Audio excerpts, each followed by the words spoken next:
Welcome, friends. This is Archangel. Male devaluation is reality.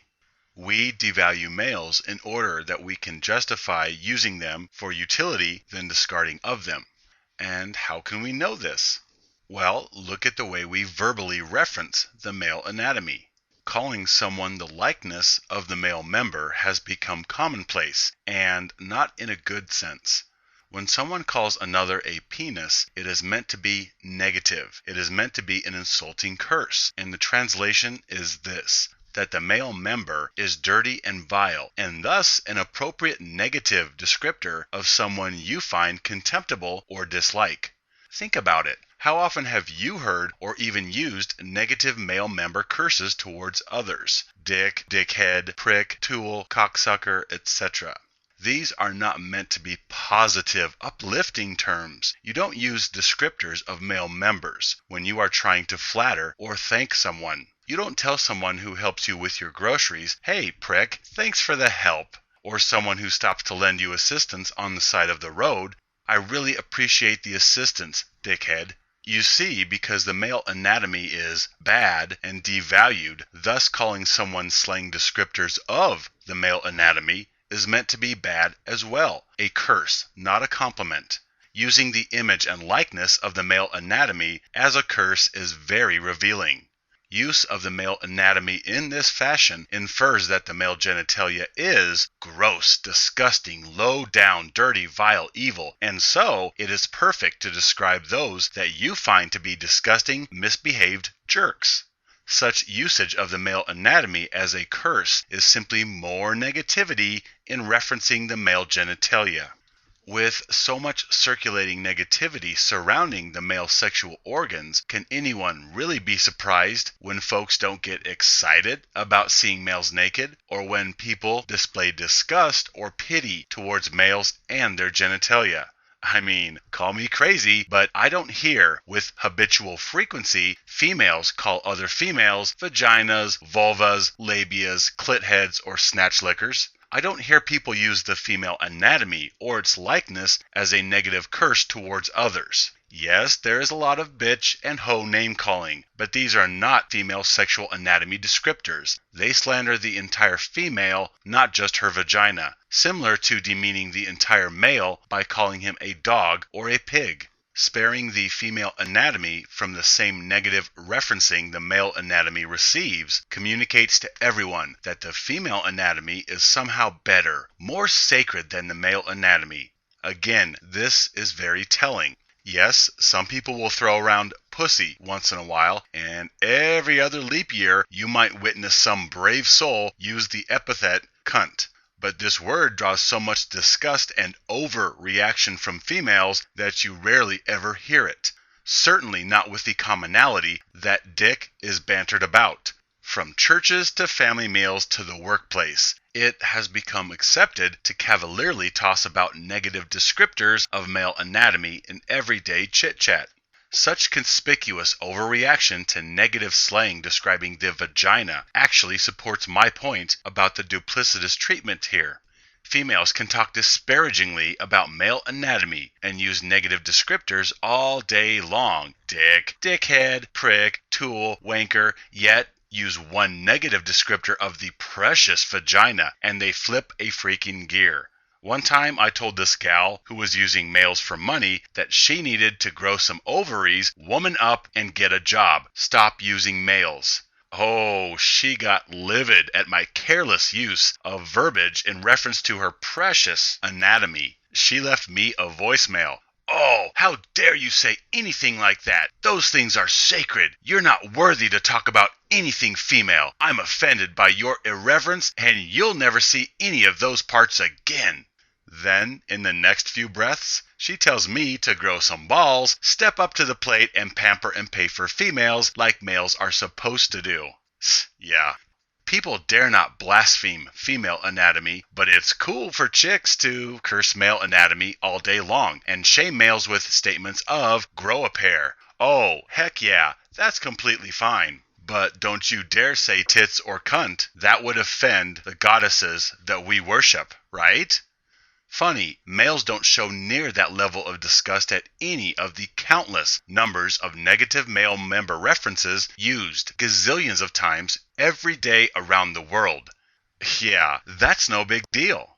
This aptly demonstrates that even males don't care about the slandering of their own anatomy verbally, juxtaposed by females that care very much when theirs is slandered linguistically.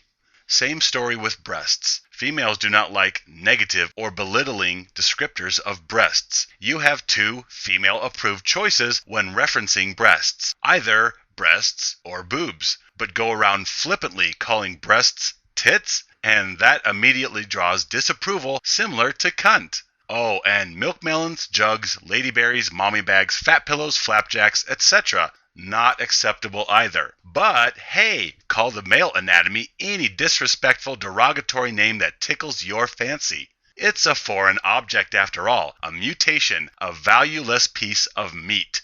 It is junk. Gee, have you ever heard females refer to boobs as a mutation or a valueless mound of fat cells? Let me reiterate once again the potency and importance of what is being represented here. The fact that all this negativity and mockery is aimed at the male genitalia. This flushes out the underlying prejudicial theme, which is male devaluation by virtue of mockery and marginalization of the very anatomical feature which represents and defines one as male. And thus what we think about males and their anatomy is represented in the jargon we use concerning their genitalia. Underneath all the various layers of justification and ambiguity, we have the belittlement of males, pure and simple, acceptable misandry, in other words. As stated in a previous junk files, people can't even give penises the respect of calling them by a positive name. Instead, they invoke dismissive and condescending terms such as thing. At least people call female mammaries breasts or boobs instead of those fat bags or those thingies on her chest. In fact, who doesn't use disrespectful terminology when referencing male genitalia? Junk, it, thing, all are universal penile descriptors. Some people will try to use cutesy little terms like winky or pee-pee or weenie or noodle in order to make discussing these particular unpleasant anatomical male parts more verbally palatable and bearable, since they would rather not be talking about it in the first place.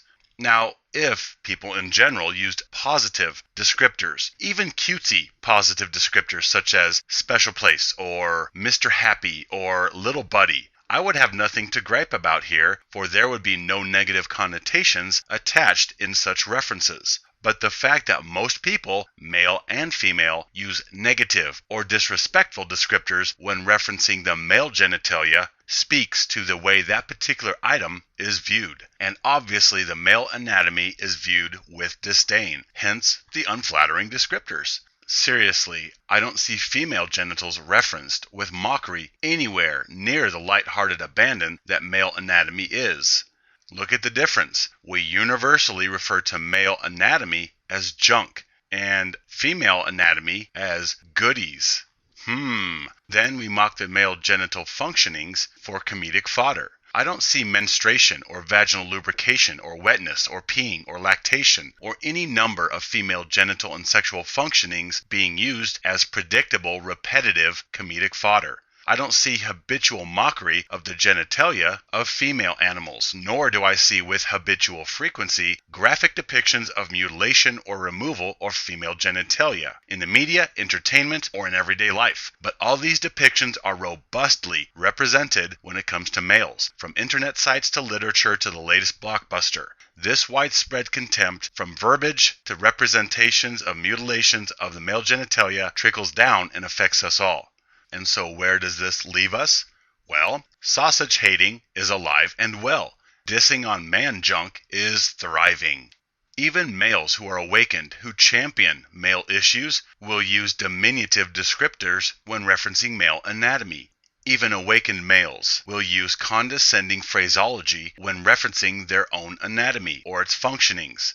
So even though they rail against misandry and male devaluation, they can be heard slandering with verbal indifference the same body parts that the rest of this man-hating world also slanders.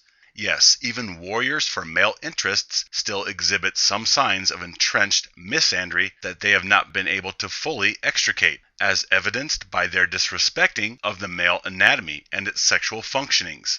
On the other end of the scale, I don't hear feminists refer to their own or female anatomy with ubiquitous condescension and verbal slights. I don't hear females bantering in YouTube videos about snatch or titties or vagina juice, the way dick, cock, and cum are squawked about by male advocates who inject an inference of disgust when referencing these items. Male devaluation infiltrates even the strongholds of male empowerment. Now, some may say that I'm taking this to a little bit of an extreme by referencing our common monikers. But I am not doing anything. I am simply pointing out the discrepancies that already exist, the duplicitous treatment which flushes out male devaluation. I am simply pointing out what is going on, and indeed how deep the rabbit hole actually goes. So if our treatment and depictions of each sex's genitalia, whether in the media or everyday chit-chat on the street, is any indication of our collective value of that sex, which sex would you say that society values, and which sex do you think that we devalue? Yeah, exactly. Rampant male devaluation exists. I simply point it out for your consideration. Please help me spread these red pills to the world. My friends, my brothers, stand with me, live free.